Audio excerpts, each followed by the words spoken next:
right, and we are back. Recording now? Outer space. There you go. Welcome to episode 30. Every fucking time we play this game. 35, right? To be alive if you can't do that.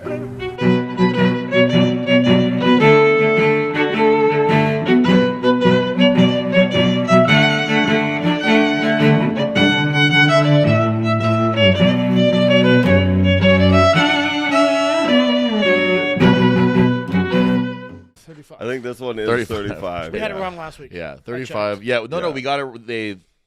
Beaks figured it out. We got it right last It's time. humiliating. Yeah. I Yes. got not my masters about it. So welcome to Strong and Petty No one masters me. 35 here in the Whiskey Tango Studios. Is the heat broken in here? This is beautiful for me. I love this kind of too, weather. actually. As like a fat guy, I really enjoy this. I kept this it. time of I year. was like, the only people in my house today are going to be us three. Yeah. And we I like can keep the heat down. Yeah, no, the summertime, we're all sitting here. The Magnus episode was just dripping in sweat. It's a very drastic change from that episode to this one, that's for sure. Yeah. This is Especially like the level of this is the kind of year where I can walk around outside and like I just wear this I'll wear this sweater pretty much all winter. Like I don't really do winter jackets. This is my go-to. Yeah. I don't do winter jackets. Yeah. I'll have a Carhartt that I'll put on. It's a little heavier than this one. Yeah. I got this from the Lost and Found at bar, I tell you. But I That's funny. I I didn't even know they had a Lost and Found. yeah, well, I should say it was lost and I found it, so then I kept it. But I'll have a Carhartt that I'll put on, and I just like for me, I fucking hate when I'm in my car and have a winter jacket, like trying to like reach around and get my seatbelt on and stuff, and it's just a big pain in the ass. So They're so restricting. yeah, If you're a guy with any, you don't have to be a big dude. No. If you're a guy with any amount of muscle, no, I just find jackets and shit so restricting. yeah, Where you're like, I go from my house to my car to whatever building I'm going in.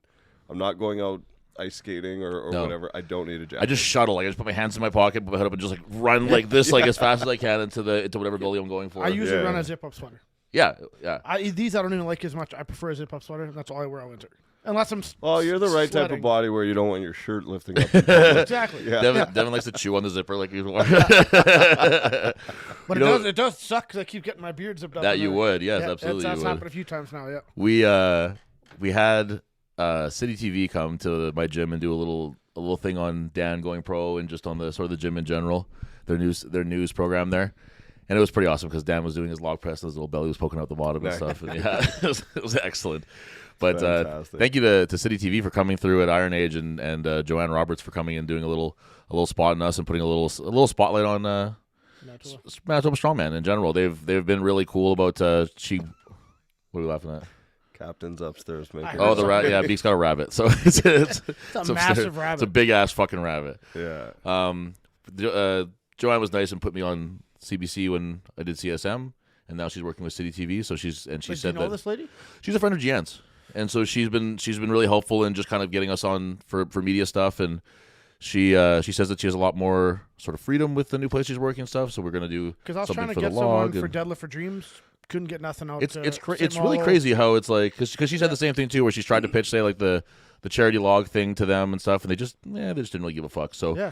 but the new place she's working is they're very excited to do little spotlights on some of our people. You know, like Ladanian just broke some records, and Candace is constantly breaking records, and we have the charity log lift coming up and stuff. So we'll have a little bit of a feature on there. So keep your eyes peeled on City TV News. That's the news you should be watching. None of this CTV or CBC bullshit. CNN bullshit.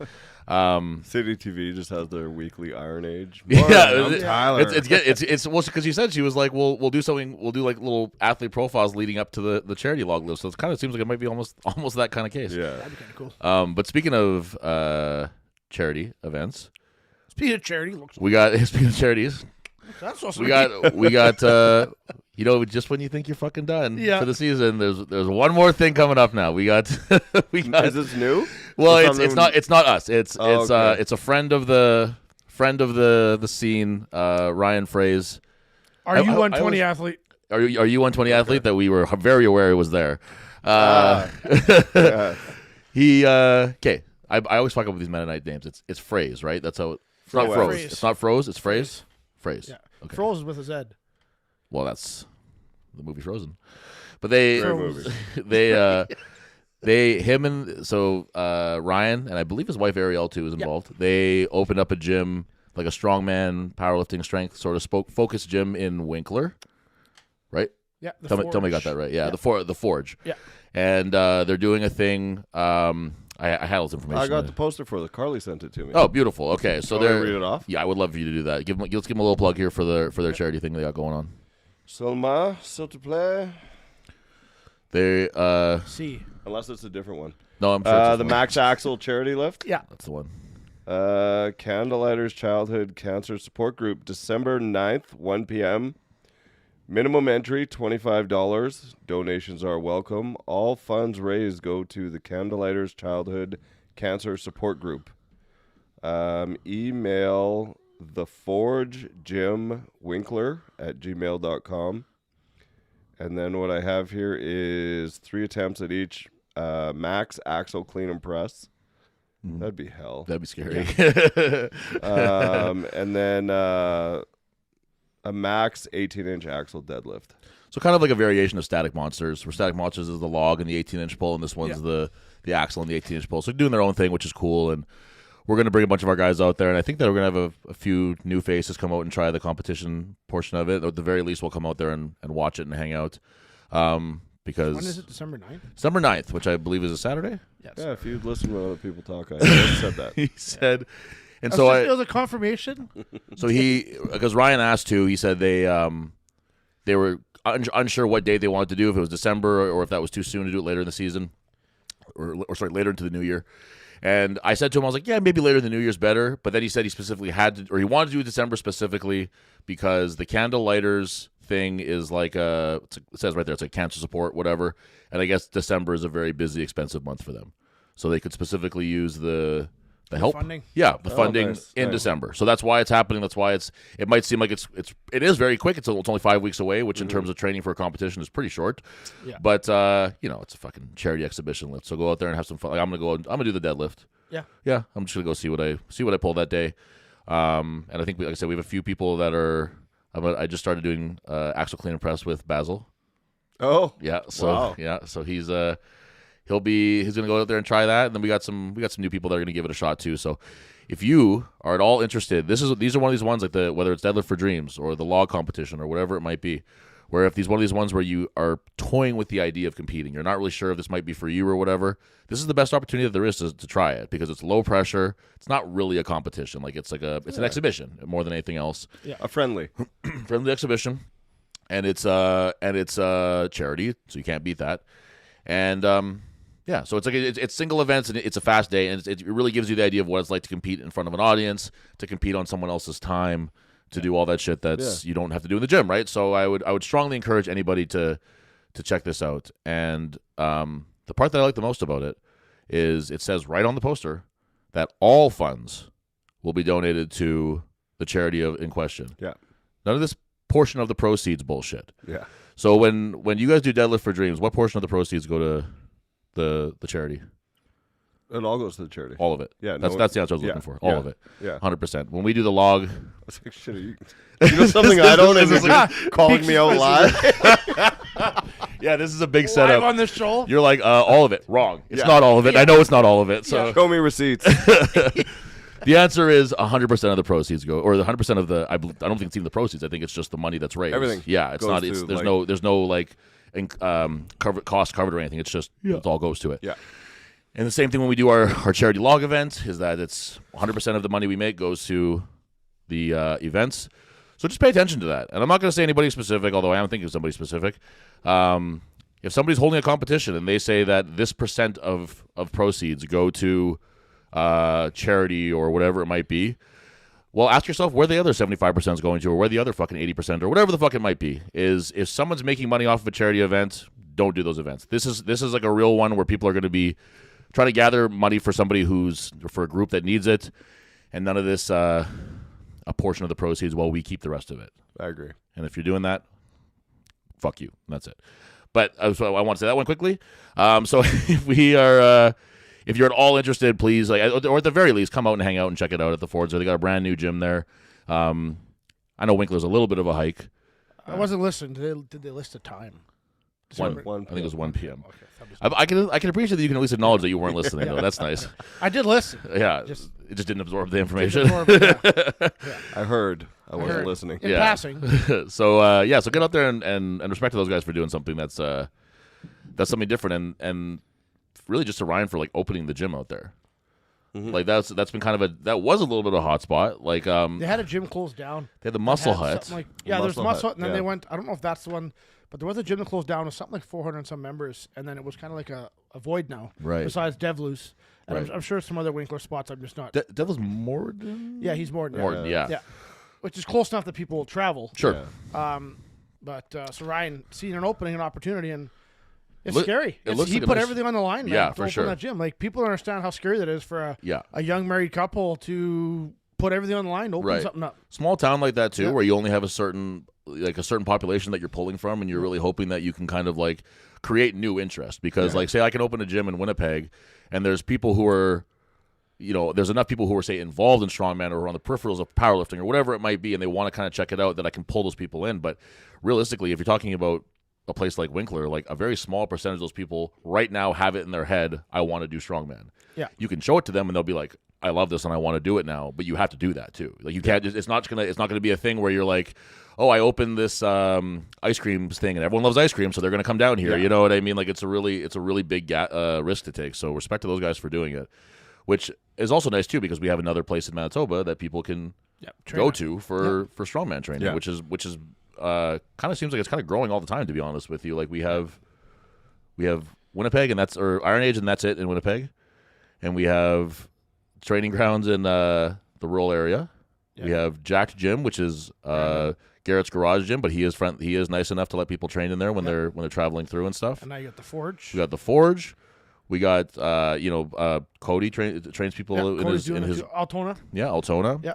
We got where were we missing? Getting Southern Manitoba like that is big. Yeah, absolutely. There's a lot of people. CrossFit Stymic has always let Mara do all her training in there. There you go. And I was thinking too, like where Lane trains. Yeah, up there. Ramsey's. He's got a strongman equipment up in there and stuff. There's lots of places that people can go to now, which is kind of nice. It's slowly becoming more mainstream to see a log in a gym. Yeah, absolutely. That's happening more and more in commercial gyms. You'll see a log. Yeah. Which is that seems to be the intro to strongman is a log press, like for people. Oh, I did log press, or or farmer walks, right? That seems to be the intro to what you're getting. Well, and the farmer walks too is like a thing where it's. I mean, I remember when I first went to McDowell's gym, the second iteration, the big one. There was a big strip of turf there, and I was like, I've never seen that in a gym before in my life. I didn't even know. I was like, what is that even for? Like, just I imagine that you guys were running football drills on it or something. Like, I didn't know what it was just for. Weekly mowing it weekly.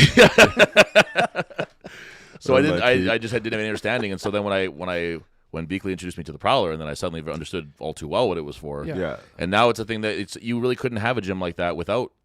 I was saying a strip of that turf. you can't find a gym without turf anymore. No, like even Good Lives and stuff have the. Yeah.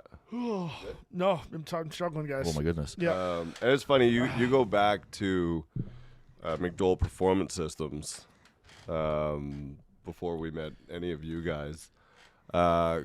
McDowell couldn't even get a trap bar in the city. Right.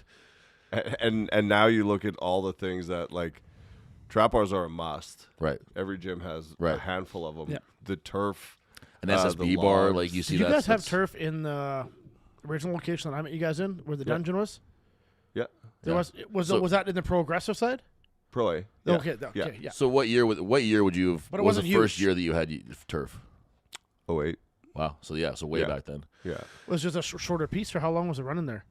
Through Pro A? Yeah. That was probably, like, it was 2 units wide. Yeah, it was. Yeah, I don't remember seeing it in there for some reason. I'm guessing 60 feet. Oh shit! It went from the McDowell Performance Systems doors all the way to the clinic doors. Oh shit! Okay, so Yeah. it was Like it was. We always It trained- might have even been our longest turf Yeah, we always trained in the garage, garage. Yeah. which also had turf, but it was the worst. It was just like old AstroTurf with no base layer. Right. Oh, okay. Because we knew we were only in there for a handful of months. That's how I Right. started my gym. As I bought artificial turf off a soccer place out off Gateway Road that shut down. Oh, is that what it's from? That's my original turf was. Oh, okay. This new one I bought, I spent a lot of money. That was my original turf. So I'm like, Yeah. I can't afford turf in a little home gym, so I went and bought scraps. And I had a that's a good brand new idea. truck, and the guy drove the forklift in the side of my truck, and then just looked at me, and just took off. And I'm like, That's exactly what I would have done. What? That's exactly what I would have done in that situation. Yeah, he just smoked my truck. He just looks at me, and he just drove away. And I'm like, all right. The Awesome. what I'm seeing now that I kind of like actually like Mike Durkach's place is they use like a very dense carpeting more than actual like turf, like what we kind of associate with turf. Yeah, and I think that's probably what I would go with next, is something like that. I think because it's just like. It just seems like it would be just easier to keep clean and maintain and stuff. You know, it looks sharp. It looks good. It's like really, it's like really flat and level and everything. And we have two pieces that are like two different kinds that like they're both the same color, but they're two different things that are sealed together in the middle. So that's what we made. We kind of had to just make ours work too. Yeah. But we posted or I posted on my gym page today about. Manitoba Strongest Man. That's because that's how far behind I am on my on my recaps of the season. Is that I was like, I looked at my Iron Age Instagram and I was like, I haven't posted anything since almost the beginning of the year. They're having a meeting about that tonight. Oh, great. Okay, cool. Yeah. So we'll have some information on that hopefully coming up then soon. But I did a post on Manitoba Strongest Man and Alex Crisby from Fort Mac. Yeah, he did westerns there. Yeah, he did a nice little share about just how amazing we are, basically. Yeah, and I've never met him. He's a great guy. Yeah. And so he made a post about just how we're helping to grow strongman and all that. And then I said to him, I was like, hey man, like, I really appreciate that. And then he was kind of saying how, and I know that they just had one of their main strongman gym, maybe the only one, closed down there, unfortunately, in Fort Mac. And he's sort of dealing with like the sort of downward spiral where that happens when something like that happens. You know what I mean? Like when the big McDole's had that period where there was no, like the time in between the move with us, so there was no gym, whatever, and it was just like, what are we doing now? Like, where are we? Like, what are we even training for? Like, who even knows? You know? Yeah. So he's just said it's been sort of like feeling like it's in a little bit of a spiral, whatever. And I said to him, like, just from our own experience, like the best thing you can do is just like grab the reins and just be like, you can't wait for somebody else to start doing something like that, because when we. Like during COVID, when we were just hanging out on like the highway in Pansy, Manitoba, like that's like the genesis of. It's sort of like the second coming, I would say, of like the strongman, scene in Manitoba, where, Brent had it going, and then McDole was doing his shit, and then there was just this lull. This like, and I really refrained. I never said it was dead. The scene was never dead, because if it's dead, it can't come back. Yeah, it was on life support. But it was on life support, and it was very, very low, and it was you, me, Danielle, like my ex at the time, or my girlfriend at the time, and like a couple other guys out there just on the highway, just like doing like very random event days. Yep. You know what I mean? Like it wasn't like there's no competitions, right? So it was just like, hey, let's bring. We did it way out in the bush, so no one could complain about masks and regulations. No one in the country gave a shit. Yeah. And we were on the pavement, like because it comes, slow down, stop, watch a bit, continue on. Yeah, they would just check it out and get a little wave, whatever. And can you just for the people who for everybody who's gonna not know, can you explain to them Pansy, Manitoba? Oh yeah, so Pansy, Manitoba, at the intersection of Pansy Road and the 403. It is an old log house that was a restaurant. Yeah, you didn't know it, probably didn't know. But we used to always go there on the way to ice fishing in the morning. Me and my dad and my brother and my grandpa used to go there. It's just a log cabin, and now there's one more house behind it, and then there's the post office kitty corner to that. I grew up with the girl that was lived there. It's 4 houses in a corner. Yeah, so that's Pansy. Okay, and the house we were using was quarter mile down from there. Yeah. Oh, and there's a hall. That's right. There is a hall there. Yeah, a half mile south from the intersection. There's a Pansy Hall. That's actually where I had. I had mine in Sardo, but we had numerous socials at Pansy Hall. Nice. Yeah. The Pansy Hall. So that's where that's where it's nice because you just shoot off the hall, straight on the gravel roads and out the back. Nice. And right down a couple miles down from there is an old hippie colony. I did know that actually. You mentioned that to me last time. There's like a nudist colony there or something. Really? My dad used to go there and smoke weed with them back in the day. My brother-in-law still does, I think. So for perspective's sake, if you can kind of imagine like the biggest point of nationals, whatever like the busiest moment there was, right in the middle of the competition, it all started from 4 or 5 guys on the highway in Pansy, Manitoba, which is 4 houses and a hall. Yeah. And just fucking around, and that's I think that's probably like the beginning of all strongman groups. Yeah. Like and all the good ones at least is just like I said, we kind of got lucky in a way where there was no competitions, there's nothing to train for, so we could just go and do whatever we wanted to do on our strongman Saturdays that we were doing. 2 a year. There was my one I put on Grunthal. Yeah. But during COVID, there was nothing. Yeah, and then Paul put on obviously. 17, 18, or 2018, 19, there was just mine and Paul's. Yeah. And then COVID, we did the novice comping right when COVID started. 2020, I think I did my first novice show maybe, and then COVID hit, and then that was it. That was it, yeah. So we would just bring like the yoke there, or we would bring like farmers,